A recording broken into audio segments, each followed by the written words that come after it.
Barry has his Thursday nights, right? Amanda yells at Tom in front of the whole worship team, telling him we cannot screw our volunteers You're over. not doing this again. Yeah, we are not doing this to people. It is COVID. People are on the verge. And I think for me, that was my, like, I'm on the verge. Yeah.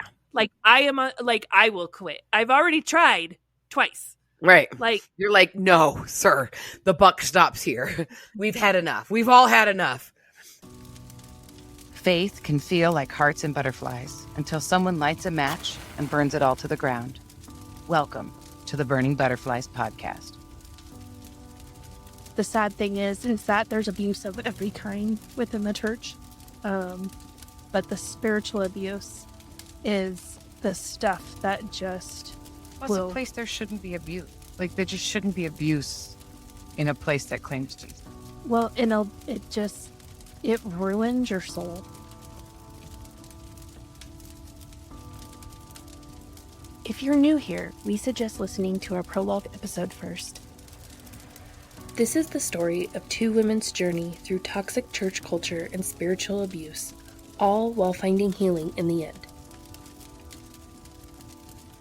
Sometimes it's just the facts, and if you get offended by it, that's a you issue. And if we can't be mature enough to have these conversations, even if some of the topics are difficult, then shame on us.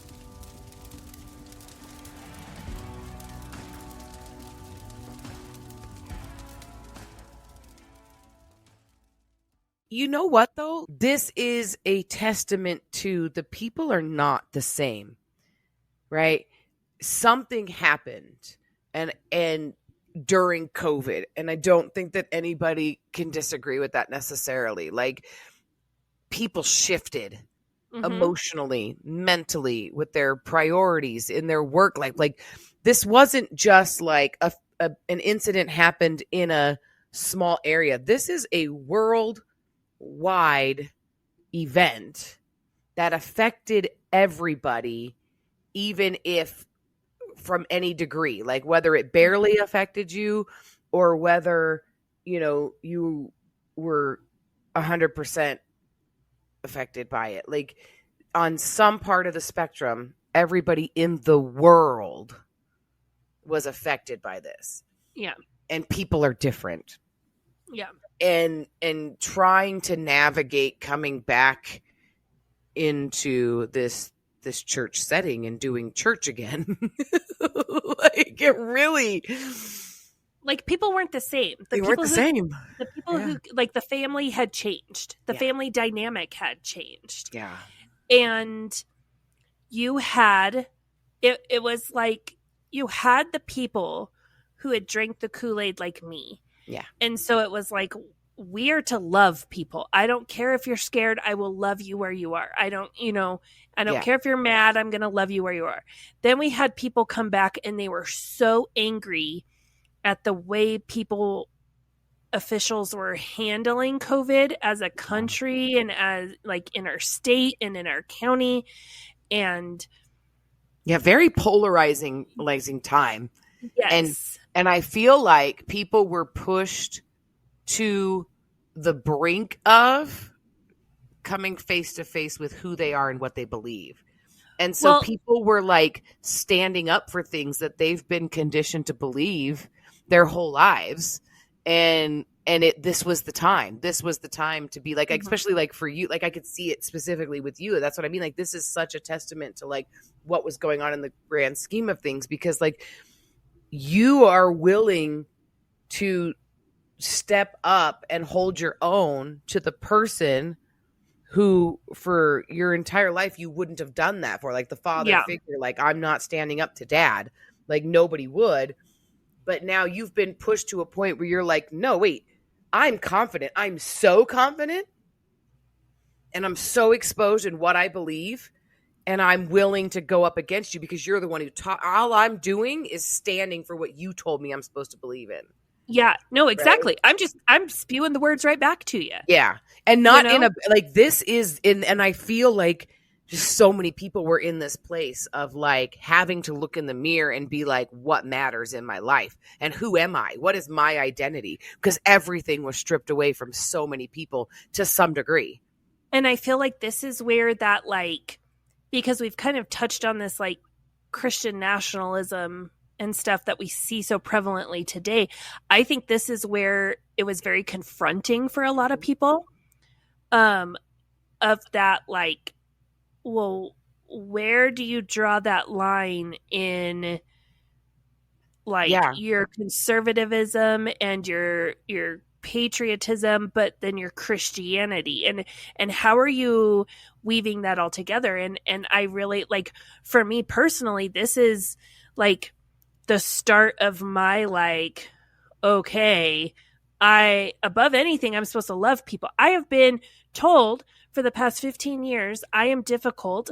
I am bossy. If I would just love people and love them unconditionally and meet them where they are and not be judgmental and all not of these be controlling things, and not be all these things. Yeah. Then that is what God wants me to be. And so I've tried so hard for damn near 2 decades to shove myself into this box that now it's like, you're telling me that we're going to be bossy to people and you're telling me we're going to control people and you're like, no, right. I'm going to love people. And if you're scared, I will love you if you're scared. If you're mad, I'll love you if you're mad. Yeah. If you just want to show up and listen to worship, I will love you for that too. Yeah. Like, yeah, because at the end of the day, the priority has shifted. Yeah. Like, we're facing life and death on a global scale, you know, and you're like, what really matters? And you're not the only one going through that. I mean, like so many people, the workforce changed, churches changed, family dynamics changed. Like, this was a huge, and I guess I don't even have to like preach into the choir. Everybody knows, they all lived through it. Yeah. If you're listening, you experienced it. But yeah, like, and that's just what I like about this part of the story is like on this small scale, this was happening everywhere. Yeah.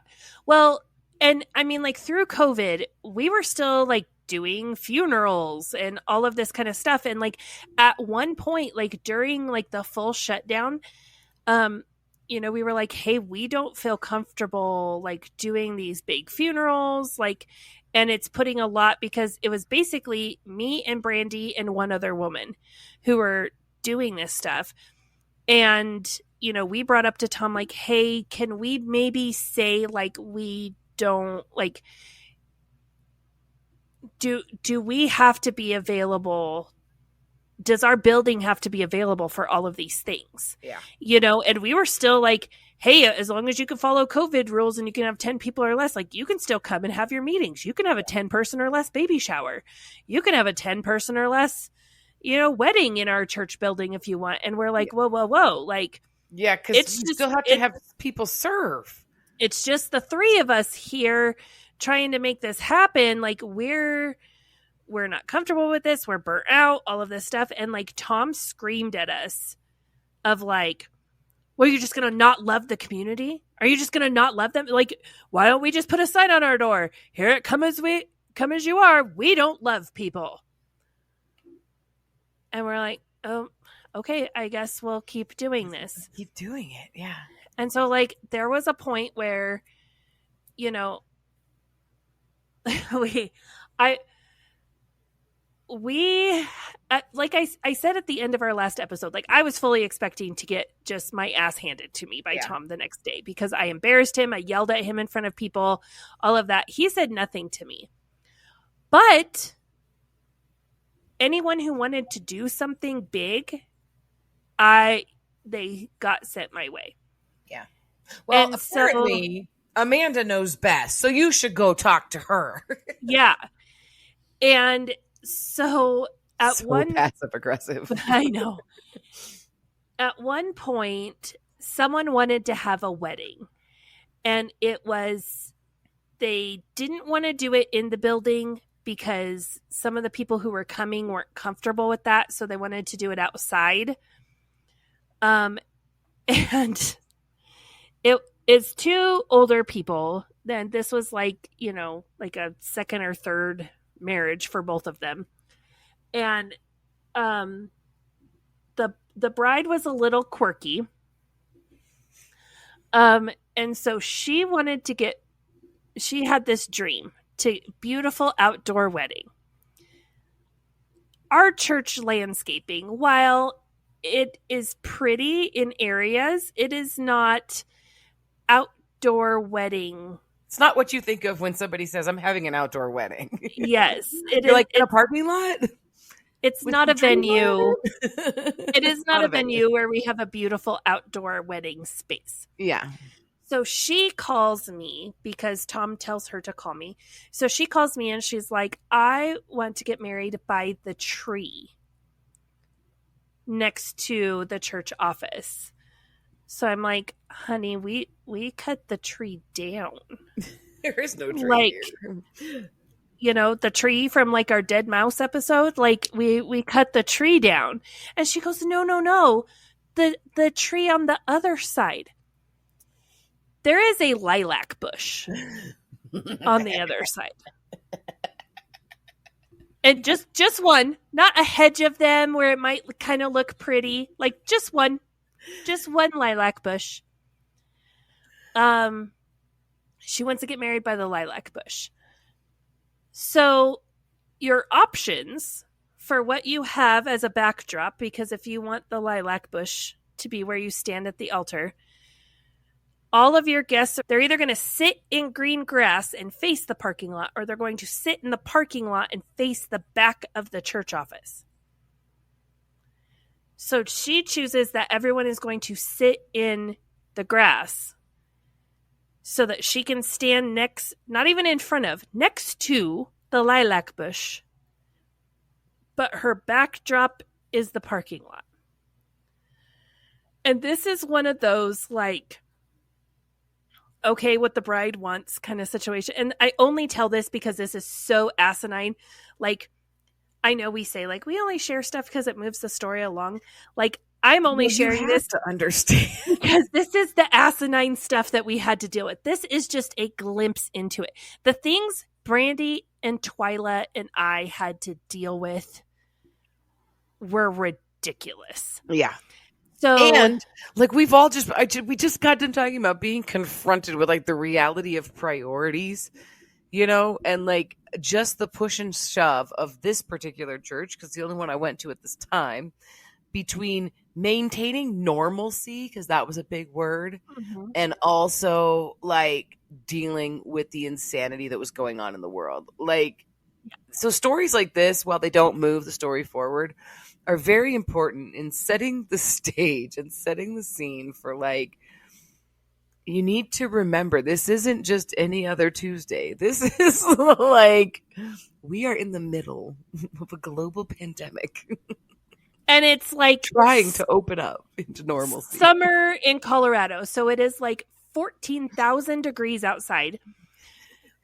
We bring out the metal folding chairs. And so they're set out, right? The bride needs to stand under a shade, but not all the guests are going to get the shade. So the metal chairs sit out all morning long in like 100-degree weather, right?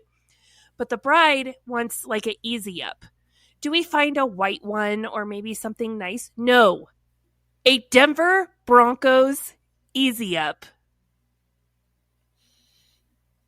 And metal chairs that say on the back, property of Come As You Are, like all big in Sharpie marker. And then she hands Brandy a box of decorations and tells Brandy, we need to decorate. And Brandy's like, we? And she's like, well, I thought you and Amanda. So Brandy and I are trying to make the Denver Broncos easy up look wedding-ish. And it's all like, I mean, imagine if you were to go and buy wedding decorations from like Dollar General. Like that's the vibe. Yeah. Okay. Then the groom comes up to me and he's like, hey, you do all the sound booth stuff for the worship team. And I was like, okay. And he's like, so I have a playlist on my Spotify. I have a playlist. So if we could just hit play on the playlist, it'll go like down the thing, right? And I'm like, okay, yeah, fine. And he's like, so this is when you're going to hit play. He had like a speaker. So his speaker is set up and his phone is plugged into it. I go over the like, hey, you need to like put yourself on like do not disturb mode, like all of this stuff. So, you know, then Brandy goes in to tell the bride, because the bride and her one bridesmaid are getting dressed in the church. And Brandy knocks on the door to tell them like, hey, we're about to start the ceremony. It's time for you to come outside. And they say, come in. And Brandy walks in. And keep in mind, these two women are older than our own mothers. And neither one of them are wearing shirts at that point or bras. And they're standing there and invite Brandy in, and then the bride proceeds to hug Brandy and tell her how thankful she is for Brandy. No. It's even better than that. Like, not only is she topless, she's in wedding panties. Yes, I forgot that. Yes. No, this is where you need Brandy to be here, because, like, she has told me this story I forgot the so many panties. times. Like, I could walk through this visually and tell you, but you have, like, this is where I wish Brandy was to hear, because her telling this story, you have this bride standing in lacy wedding panties. She is not of the generation that goes to these waxing salons. Let me just put it that way. No. Her bridesmaid is half dressed. They are fully flying free. And she hugs Brandy. And she hugs Brandy. Who for a normal person, for a normal social setting where everyone is fully clothed and appropriate, Brandy still hates being uncomfortable. Oh my gosh. And so Brandy walks outside and looks like her soul has completely left her body. Yes. She is traumatized, and she's like, the bride's going to be just a minute. Oh my gosh. So then we get to the point where we're going to start the ceremony, right? I am playing the music for the family to walk in. So like all the children and all of that. The man's phone rings in the middle of it. His ringtone is "Pour Some Sugar on Me." No. Yes. No, I didn't know that part. Oh no. Yes. So his phone rings, so I get that stopped. And so like then as we get to the point for the bride to walk down the aisle, we don't have Spotify Premium. Oh no. So we have to listen to an ad. An ad starts playing, so I turn the volume on the speaker all the way down, and we have to pause and wait for the ad to finish before I could turn the music up for the song for the bride to walk up the aisle and get married by the tree bush that she has always dreamed of getting married next to. And I really wish that I could say that this was a unique experience. No. I could do an entire separate podcast on the ridiculous shit that I had to deal with. Understanding that, like, you have a quote unquote seeker friendly church that's reaching out to disenfranchised people, that's like making up its family dynamic on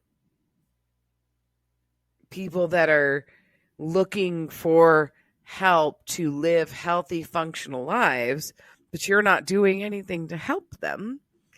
And so you're really just essentially running a organization for people that aren't all necessarily that, like, you know what I mean? Like, you have people with serious problems, mental, emotional, physical, right? And you're now just creating a church of nobody getting help and living healthy lives. And so we have to deal with all of the insanity that comes along with that. So head over to our Patreon, because last week's Patreon episode, we actually talk about like the people who came after COVID, like we were not okay. Like, and we attracted some weirdos after COVID. And so head over there. We have that conversation. But I'm ready. I'm so ready. This is the last episode of the chapter. I know we're like halfway through it, but I'm ready, Amanda. I'm so ready. I think I have been waiting 4.5 years for this episode. So we're doing all of this stuff, but like we can regather, right? Yeah. So what does Amanda, Melissa, and Brandy decide they're going to do with this new thing? Because we all grew up where our moms watched daytime television at home. And so during the summer, we sat and we watched The Young and the Restless and Days of Our Lives and shows like Sally, Jesse, Raphael. Yeah. And so we wanted so badly to be Sally, Jesse, Raphael. So we have been doing Come to the Table. And now we can have people in person and online. Yeah. So I want everyone to envision this. Melissa and I have our little setup with my couches from my living room and a coffee table and a little end table and a rug. And we're kind of, yep, we're on this. And so coffee cups. Yep, our coffee cups. And so we have us on the stage, right? This is like every daytime television show all wrapped up into one. Yep. Into one. We are Oprah. We are The View. We are Sally, Jesse, Raphael. We are, what was the other lady? The cute little brown-haired girl. Whatever. I don't remember. She was in Sally, Jesse, Raphael. Yeah. So Ricky Lake. Ricky Lake. Thank you. Yeah. Yep. Like, we are all of them combined into yes. Christian Sisters Unite. We are going to talk about serious, edgy things. Real, like, raw, edgy. Like, why should you serve in your church?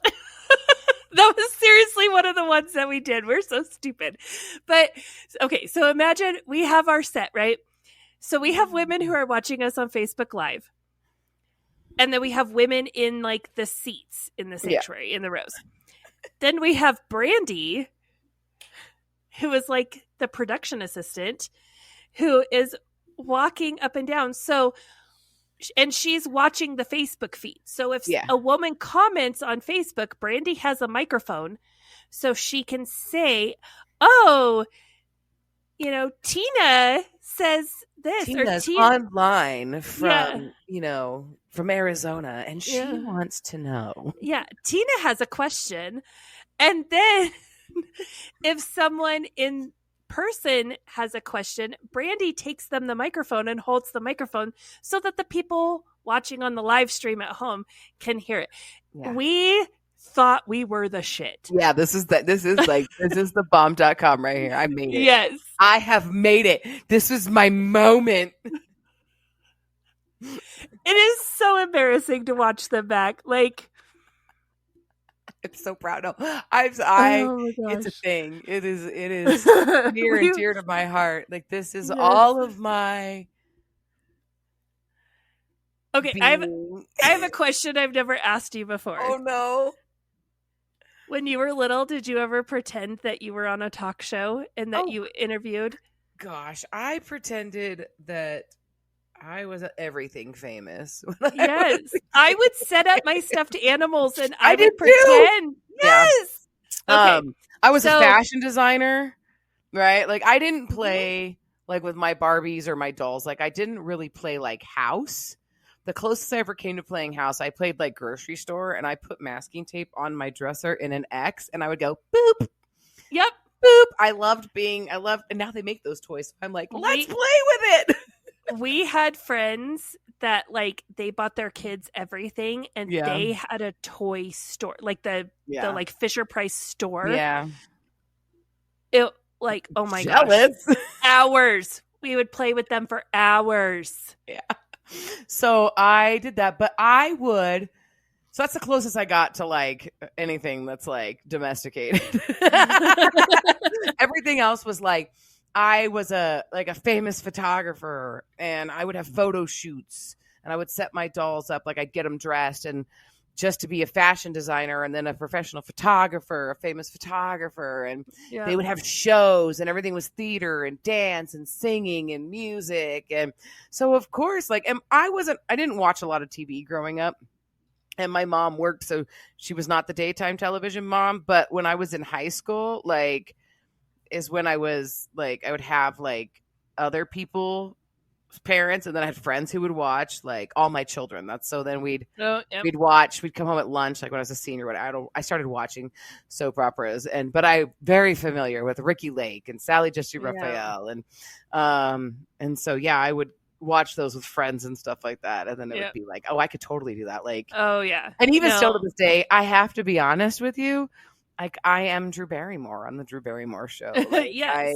I'm sorry. I have delusions of what I'm supposed to be doing in this life versus what I'm actually doing. But that's so funny. The girl right there. Yes. Drew. That is so funny, because like, as we were like talking about it, I was like, I wonder if she ever did the same stuff I did when I was little. Yeah. And so yes, kindred souls, meant to be friends from right. the get-go. So we are living our best life, having our Sally Jessy Raphael life. Like this was like, I don't even know how to like really, maybe we've done a good job. Maybe people understand that like, this isn't like we've made it, but this is where we thought we were going, the thing that would be making it. We are finally doing it. We are in the infancy. This is it. Like it's on from this point on. Like in the Christian world, at church, like we have arrived, and we're now doing that thing. Yes. And Charlotte is coming. She's present while we're recording these things. Yeah. She's telling women to come, make sure you come to the table, and these girls are doing something really cute. Yeah. And Brandy and I are like totally primed and in position. We are leading women's ministry, with the permission. Like we're doing things and just checking in with Charlotte. And this is all, and I'm serious. I'm still working, but I'm on the last legs of like, I know my time working is coming to an end because I put in my notice, but I'm working through COVID. Like, this is it. Big time. Yep. Yeah. So we are doing these things. Like, this is like, I'm going to be honest with you, as frustrating as working for Tom was, and as demeaning as it was, and belittling as it was, and just all of the crap, the dealing with having to do stuff at the church and open the building up and be like the point person for everything.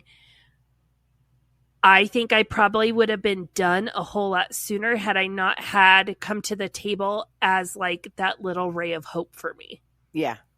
Yeah. That, like, this was going to fix, this would have fixed it. This fixed everything. Yeah. Nothing else mattered, because that was the grind. That was all the awful stuff that you had to do to get like, and when you look back at it, it'll be like, I persevered and my time finally came. Like, that was all part of a past story. That wasn't part of what we were doing moving into the future with the come to the table. Like, that was a new resurgence of life for us. Yeah. And we had another gal besides the three of us that like, showed interest in wanting to do stuff. So she did come do a couple episodes with you, so it was like, You and her a couple times. Most of the time it was you and me. One time we got Brandy to actually be on the stage. Like, so that was kind of cool. But yeah, I mean, we were so amped, but there was like this dark cloud over Come As You Are, and it was Barry and Miss America. Yeah. And they were touching almost every single ministry. Yeah. Like, they had a problem with anything Brandy did in children's ministry. They had a problem with it. They didn't like the way the greeters were doing stuff. And then like their kids were like coming out and like running through the lobby and like not almost knocking over old people, and like they would climb on stuff and people would be like, hey, get down. And their kids like wouldn't, like if you would be like, hey buddy, let's not climb on that, their kids would look at you like, how dare you tell me no? Yeah. And just like give you that like look of like, who the F do you think you are? And just continue doing it. Yeah. And, you know, they're running in and out of stuff. They come and they're like, well, my dad preaches on Thursday night. So they'd come and like be up in the sound booth. And we're like, you can't be up here. Yeah. And they'd be like, well, my dad said I could. Okay, well, I don't care what your dad said. I'm in charge up here and you can't be up here. Yeah. Like, you know, like they were just like menaces everywhere they went. And so like people had tried to talk to them like, hey, can maybe like your kids play in the gym or, you know, something like that. Or maybe, you know, if Barry has to come early for something, maybe Miss America could bring the kids later. And it wasn't like a, hey, your kids are awful. It would be like, hey, you know, like I know Bill Nye, the color guy, really tried like, hey, you know, my wife, when my kids were little, my wife would just bring the kids, you know, right closer to worship time. And, you know, so then they didn't get bored and, you know, get mischievous and stuff. And it would be like, well, no, my kids know how to behave because, you know, and it's totally lost on them. Yeah. And it's like, no, like, no, they don't. and it was everyone. And then people really started noticing like how condescending he is and how wrong he was. Yeah. In his theology. And they also like, this is when they started they had these like propaganda missions for the, I don't know, propaganda is not the right word, but they started becoming friends. Like you could tell that they would like pick out people to be friends with. And it was so obvious. Like so obvious. And so like, because one of the ones I remember is that they thought that one of the gals that sang on stage as a worship leader, they thought she was the leader of all of the worship team. Mm-hmm. And this person was not somebody that they would have naturally gravitated to. Like it was obvious to everybody that there's nothing that you people have in common. And Miss America like beelined for her, making her like her BFF. Where you could totally tell anybody, it wasn't just me, everybody could tell that she had an alternative agenda in being friends with this lady. Like, that's how bad it was. Yeah. And like, you know, all of us were super annoyed by that. And like, so people were talking to each other about them. And I'm still trying to do like the good, you know, the good Christian thing. And so I would do like if they're annoying to me, it's a me problem. So I just maybe I need to get to know them better. And maybe, you know, all of these things. But then like I would sit there and I'd think about it and I'm like, how is he preaching? He is saying things that are so wrong. And like, well, like, literally, let's just like go down the list. Of 7 months before he is preaching on a stage, he tells us in a Bible study that he's never read the Old Testament. Yeah. But it's okay because we live under the new covenant with God. So That's one. He has never read the entire Bible. Okay. You know, like a year before, I have to throw grandma a funeral because they're just baby Christians. And they've never attended church. They've never done this before. But now all of a sudden, like, they've been in ministry for 20 years. Yeah. And I'm like, then why the hell did I have to throw grandma a funeral? Right. Yeah. Like, okay. So you have, I've never read the entire Bible. Well, and people are talking to each other. Now we've been leaders of church, right? Yeah. And people are talking to each other. So it's like, well, what do you mean? He told you he was a doctor. And so then we really start like, well, is he a doctor? Well, because the old people, because he started saying that in sermons, and the old people got mad because they started going to him because he's a doctor. So they would talk to him at church, and then they found out he wasn't really a doctor. No, he was a chiropractor. So then they were mad because they are like, you get the older generation, and they have opinions about chiropractors and how scammy they think it is. Like, they are opinionated. Well, and like what he was doing is like, you would go and see him for like a free consultation, and then you'd find out, you would think you're going to a doctor. In reality, like, even some people thought he was like a naturopath, and then it's like, no, he's a chiropractor. So he wants you to pay 10 grand up front. And for that 10 grand, you're set up with like 6 months worth of like the once a week adjustments. It was some strange, like, it wasn't even normal for chiropractic, their program. Yeah, it was bizarre. Yeah, it's like once a month you come in for some adjustments, and then you take these supplements that he was selling. And I have seen online, like, you can go into all that detail because I know you and Brandy did all the research, but I had read some like reviews and things about the people that he was associated with as far as like a chiropractic practice goes, and they had gotten into some trouble, and I'm just going to leave that at that. But anyway, go ahead. Tell what we found out, what you found out. Well, yeah. So then like Brandy finds out he's not even like a real chiropractor. He's like whatever, like the, you know, like you have like a nurse practitioner and then you have a doctor. He's whatever the nurse practitioner version of a chiropractor is.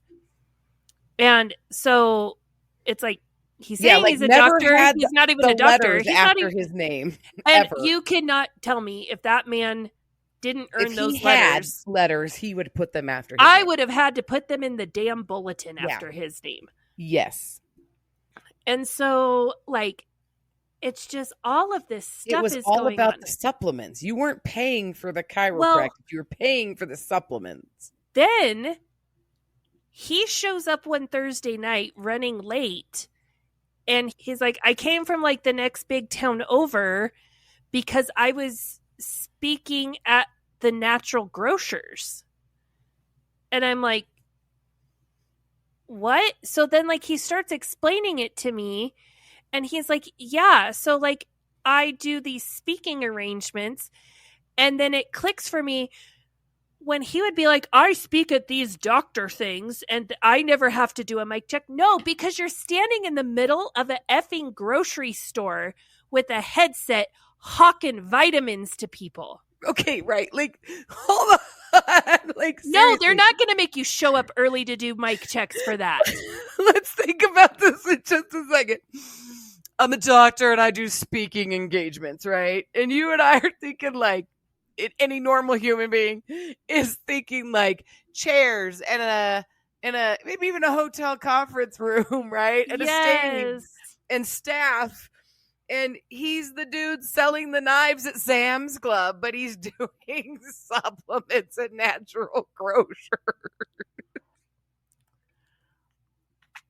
I like when he said that day, I looked around because I was like, surely someone else is standing here. Oh my God. And I'm like, but this is how it was. Like everything in this moment, like this is the time where from the moment, which I'm sorry, they came to the Christmas play. From the moment that they came to the Christmas play till this moment right now in our timeline, they have told so many partial facts of things and intentionally spun. Like, I'm sorry, nothing about, I hawk vitamins at Natural Grocers. Like, I'm the dude selling the sample. Like, I'm doing the sample presentation, right, at the grocery store. Is not, I go to doctors' conferences and I speak. Like, you intentionally made what you do sound better than what it was. Like, there was no honesty there. And so they have done this in so many different circles for the last, year? Yeah. Like, you've gotten involved, you've shared, you've had moments of honesty, and then you've come back to, wait, I have to put on airs. So now it's all coming together. Like, they told, I think this is probably one of the biggest ones.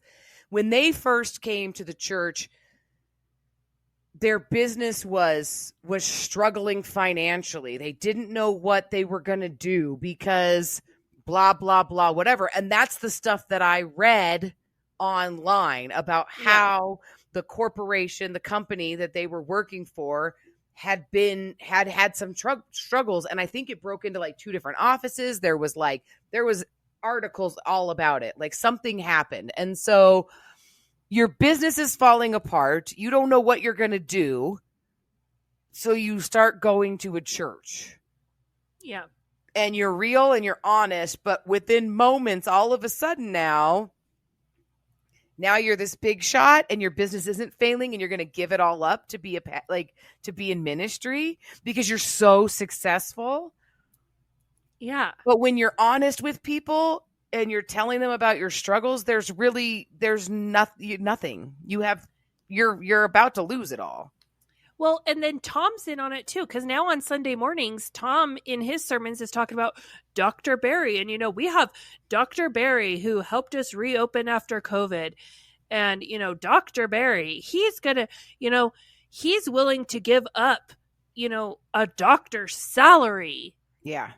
To do ministry. He's just trying to find the right person to hand his practice over because he cares for his patients. Right. But he got called out on that. And he went through a phase of being like, he would say Dr. Barry, and then he'd be like, Barry. Like, he quit calling him Dr. Barry. Yeah, because the old people got mad at him. Yeah. Because he got called, like, people were pissed off. Yeah. Like, this was a big deal. So all of this is happening, and his wife is, like, extremely unlikable. And, like, she's posting stuff on on our social media because Charlotte's like, well, we have to let her do something, and so she's posting on our social media, but then like she's saying stuff that like theologically as a church like doesn't line up with like who we are as a church. And so I would have to call her and be like, hey, can we change this or this? And she would argue with me. So then I would have to be like, well, ultimately you can change it or I'm going to go in and change it for you. But, we need to reword this because they didn't know what the hell they were talking about. So they're just like, saying stuff willy-nilly. And like all of her posts, like I was getting messages from people on like our Facebook because her posts would come off as like, how dare you do this and call yourself a Christian? Yeah. Do you know why that is though, right? Because they did their research. Yeah. They did their research on how to come in and be a part of our church. But the problem is that they did research on the wrong church. Mm-hmm. Do you remember that when Barry stood on stage? Yeah. Barry stood on stage and he I said, forgot about that. Church.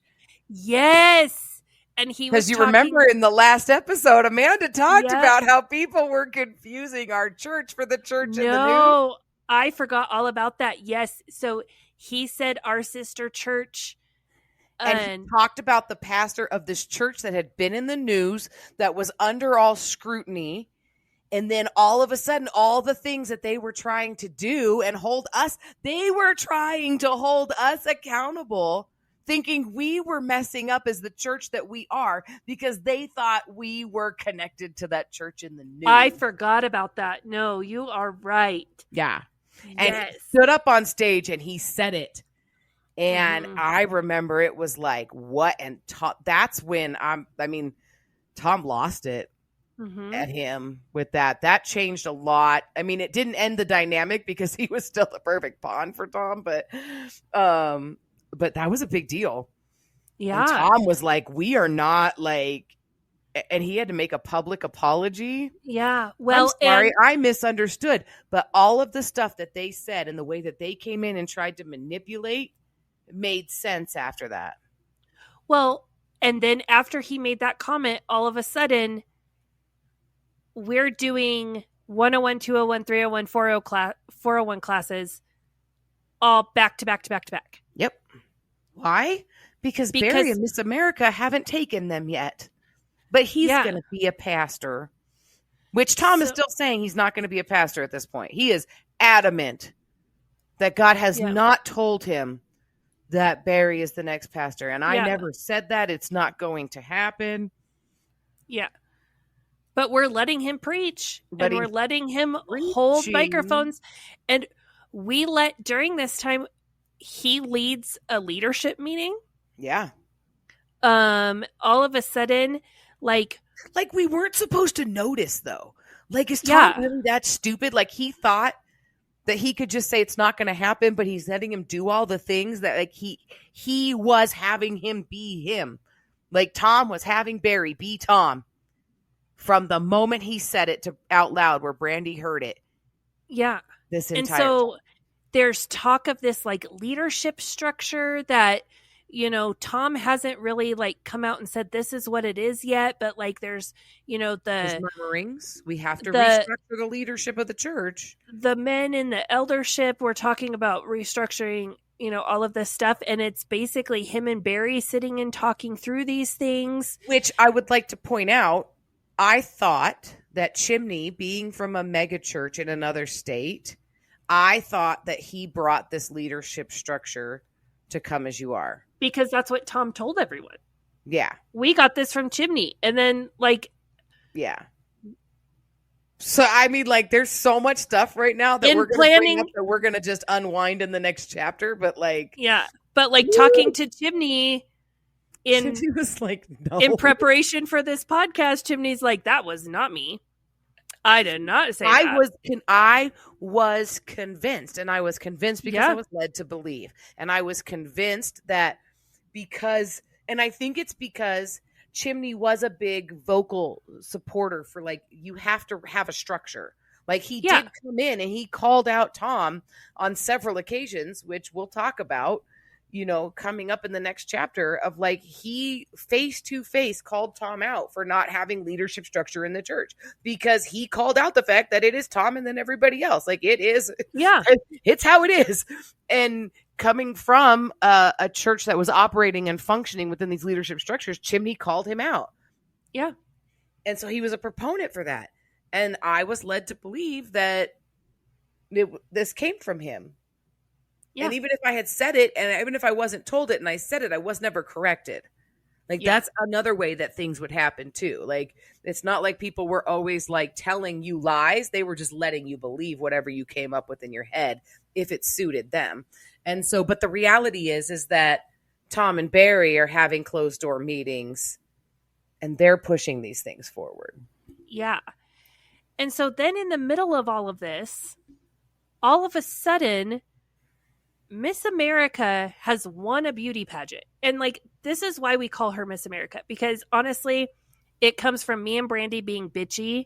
And we started calling her Miss America. Because we're like, what grown-ass woman does beauty pageant? Well, and I will go along with this because she wore the sash to try to fundraise for their trip for the Philippines to one of his doctor conferences.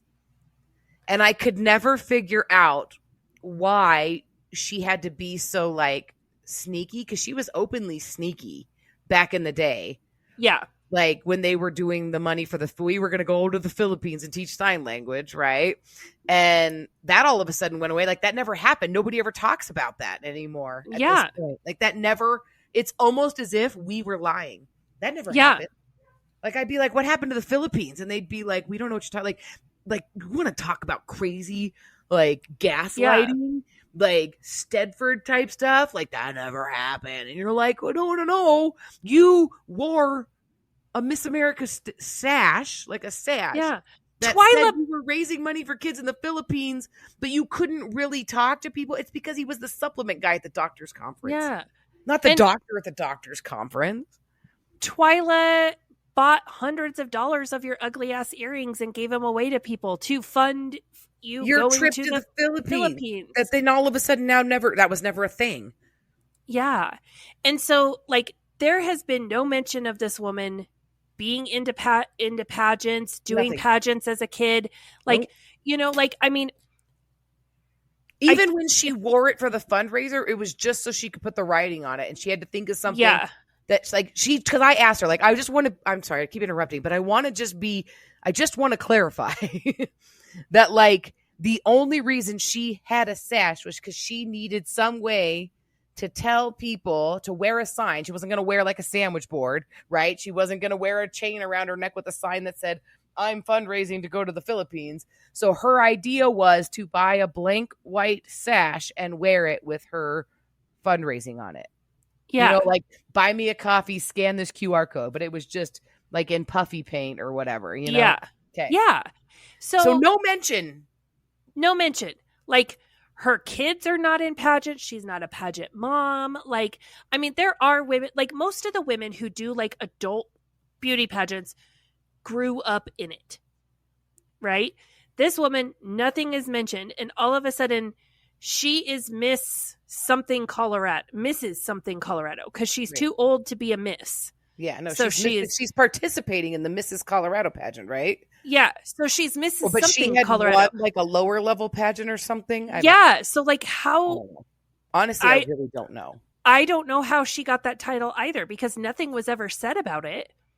Nothing was ever said about it. She just went to the pageant, like she participated. I know she participated. Like, is it something that you could be like, I want to be, you know, Mrs. Cornfield, Colorado, and I just come up with some name and I pay the fee and I mean, like, I don't know. Like, there's a whole circuit of way pageantry works. Yeah. And like, you have to participate in them and you win and you get things. And so, but to no, my knowledge, she had won a lower level title. Yes. And she was going to compete to be Mrs. Colorado. Yes. Like the statewide one. So then she could go and compete for Mrs. USA. Yeah. And then if she won, go and compete for Mrs. Universe. Like, that whole thing, right? So she all of a sudden is going to compete in the Mrs. Colorado. And we're like, when did you become a pageant? So that's why, like, me and Brandy were being snarky and we're like behind her back calling her Miss America. Yeah.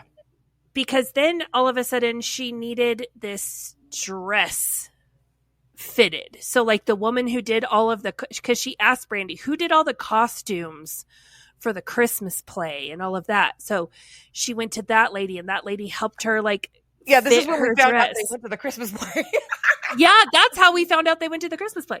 And then she bedazzled a mask and she made sure to tell everyone at church that, like, well, you know, they make us wear a mask. So, you know, she bedazzled her mask, but then she made it like there was lace on it. So then she could just breathe through the lace. Yeah, it was like fishnet. But it was all bedazzled, and all of this stuff. So she was going to compete, and then she had this platform. Okay, you have a platform that you could talk about whatever you want and raise awareness to your causes. You were going to go to the Philippines. Yeah. And teach deaf children sign language and build a school, and Dr. Barry was going to be, you know, savior doctor. Yeah. And then they got Barbara Jean. Yeah. Barbara Jean and Brock were going to go. They were going to go build houses. Yeah. That's not the platform she picks. No. She has children that she has adopted. So do you think you talk about like adoption or anything like that? No. And she'd been healed miraculously through supplements and food by her husband from like diseases that are incurable. So yeah, you think that would be her platform? Yeah, her chiropractor husband gave her an adjustment and some supplements, and all of a sudden she doesn't have Hashimoto's anymore. But no, that's not her platform. She picked some like off the wall, like it was almost had to do with like the foster care program, but it was like different. And it was like, why didn't you just talk about the foster care program? Right. Like, well, because the kids she adopted were like family. Yeah. So maybe her platform was more about like family adoptions, like adopting. No, it had nothing to do with adoption. It was like, I don't know. It was I don't know what it was, but it was some random. Yeah, it was nothing some random you would think that had to do with like helping children in like some way. But it was also like, why would you not pick the things that you've been walking around church for the last year talking about? But like, also, you also picked something with children, but yet you refuse to get involved in children's ministry. I'm so confused. Yeah. Like this is what we're saying. This was confusing times. And so she is going around. She all of a sudden shows up to church in her Mrs. Whatever sash and her tiara and comes to church, and she wanted to get on stage and ask people to vote for her and support her and things like that. And Tom was like, no, we don't do that here. So she was walking around the lobby and cornering people and talking to them about her pageant. Yeah. A grown-ass woman. Yeah. Who just decided out of the blue. Yeah, like. But wasn't there some documentary on like this huge chiropractic scam and something about the wife in that documentary? Like all of these chiropractor wives were being pageant women? Yeah, so Brandy found this documentary. I never watched it. So I'm neither. This so is like I'm getting like take this for what it's worth. Yeah, I'm telling you like third hand. So like this is Brandy watched it and Brandy told me. But she said she had watched this documentary or found like a YouTube video or something about like these people, and it was like a way to like scam people out of money. And it was you flip houses and you're a chiropractor and all of this stuff, and then you find, and the wife did like beauty pageants, and then you find this divine calling and you become a pastor. And it was like, yeah, in this like documentary, everything they were doing, Brandy saw in this documentary. Yeah, so she's like, "Did they watch this?" And they're like, "This is what we do." They're just like a part of this that cult. Yeah, so you have all of this stuff, and keep in mind through this whole thing, Barry's talking about his wife doing the pageant on Thursday nights because Tom can't stop him from talking about his wife, but his wife can't get up and specifically talk about the pageant. So Barry's working that into his like sermons, right? Which, I mean, by this point, it's essentially, it's like everyone who has to be there because they're serving on a Thursday night, and like 3 people are coming to his sermon. No one's watching online. Right. His mom is the only person who's watching online. Yeah. And we knew it was his mom because she would be like, "I'm so proud of my son," like in the comments as she's watching online. But she's consistently one person watching online. So, you know, you have all of this going on, and it's like people are saying like, "Hey, there's something wrong here. Hey, this isn't, he's not ready for this. You're letting him preach. He's not ready for this. We feel like he is ill-equipped. Maybe he needs to like, let's have him take Master Life." And I see think how during it goes. this time, people are being the most vocal they've probably ever been, but also still being Kool-Aid drinkers and like sugarcoating it with the like, well, you know, but people are actually being very forthcoming in their speaking about this topic. Yeah. Like this is the start of like this ruffled some feathers. So through all of this, because we've kind of talked a little bit about, you know, giving is down. We really haven't had giving come back. And so there's a huge push for giving. Tom is doing, you know, a series about giving and all of this stuff because we're trying to get more people to, start tithing again and all of this. And Barry's working tithing into every single sermon. And so Tom is going through the church finances, and he is like actually looking at what we're spending. And he is so mad because we have this text in church service. And he is so mad because we're spending so much. Well, you only get so many characters in a message. And then if you go over that, it counts as 2 messages. Yeah. So through COVID, I was sending out updates and everything. And then for the sermons, every Sunday, I would send out a message like, Happy Sunday, join us at, and then I would put the YouTube live link. And you can find, bulletins and communication cards at this link, and adding a second link. And so it was counting as 2, sometimes 3 text messages. Yeah. And I'm sending it out to every single person in the church.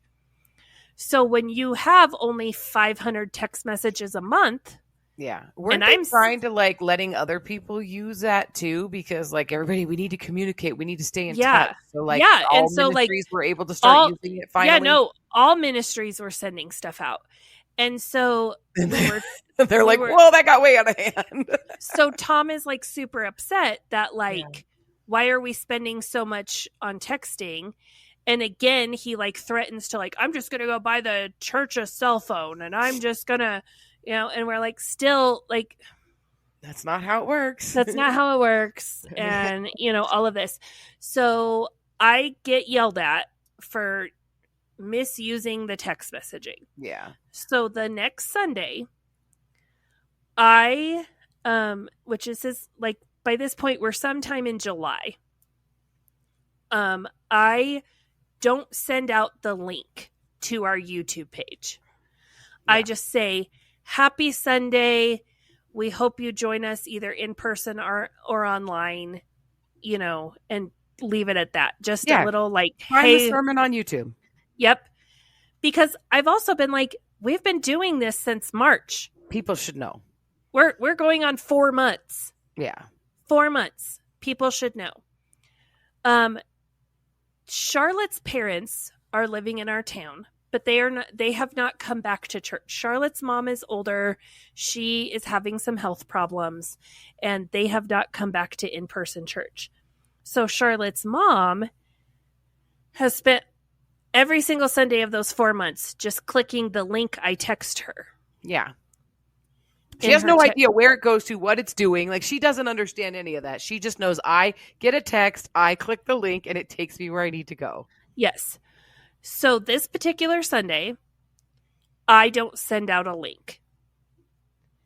Charlotte, because you just got yelled at for too many text messages. And those is so many letters, it counts as a whole message itself.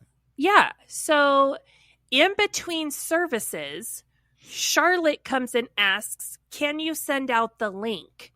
And I said, no, I'm not going to do that because we're going over, blah, blah, blah. They can find it, if they go to our website, there's a thing that says watch live. They just click it and it takes them directly there. Have them go to our website. I've done tutorial videos over this crap. Right. It's available. It's out there. Yes. And so we have to make a shift. And so I can't send it out. And so she's like, well, can you text me the link? So on my phone, I go copy and paste and I text it to Charlotte. Well, lo and behold, Charlotte has to text it to her mom. Charlotte tattles to Tom. So service is over, but there is still quite a few people, around and everything. And Tom comes up to me and screams at me. He screams at me. This is beyond how I got screamed at over the router going down in front of the whole worship team. This is how he would scream at me behind closed doors in his office. Yeah, and now he's doing it where he lets the mask fall and he fully screams at me. And the vein pops out of his head. Yep. And all of like the little things he would say to you to just belittle you and demean you. He's screaming at me for not sending out. How hard is it to send a text message? How hard is it to send a link? And we have people who rely on that to watch the service, and they just want to connect with you. Are keeping people from the Lord. How are you so inept at your job? And then walked away from me. And I sat there and I like kind of looked around, and everyone is just like staring at me with like their jaws dropped, like, what the hell did you do? And I go in another room and I shut the door and I just start bawling. And I'm like, how am I inept at my job? We're letting a man who does not understand biblical theology, who is not even like, I wasn't crying because my feelings were hurt. I was crying because I was so angry, mad. Yeah. I was like, we are letting a man who has never even read the Old Testament preach on Thursday nights and hold authority. And I'm inept at my job because I didn't send a text message to your mother-in-law. Like, to your mother-in-law. One person. One person complained. Your mother-in-law complained. Every other old person in that church figured it out. No one else complained. I'm sorry that your mother-in-law did not watch my tutorial videos. I'm sorry you did not take the time to talk to your mother-in-law and make sure she was accessing things the way she needed to. Yeah, but I'm sorry that it cost you too much money to send your mother-in-law a text that you bitched about it 2 days ago. Yeah. But I'm inept. And everything in me, all this last like 6 months, just, I'm inept at my job. I turned this entire church digital in days.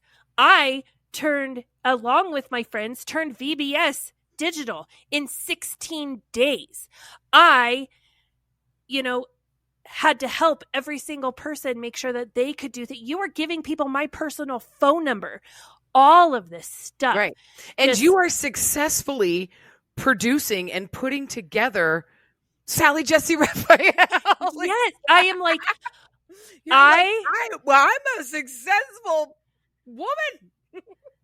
And I'm inept. You wouldn't have a church right now if I was inept at my job. Yeah. Like, I don't know why. I cannot tell you why I put up with so much shit throughout all this time.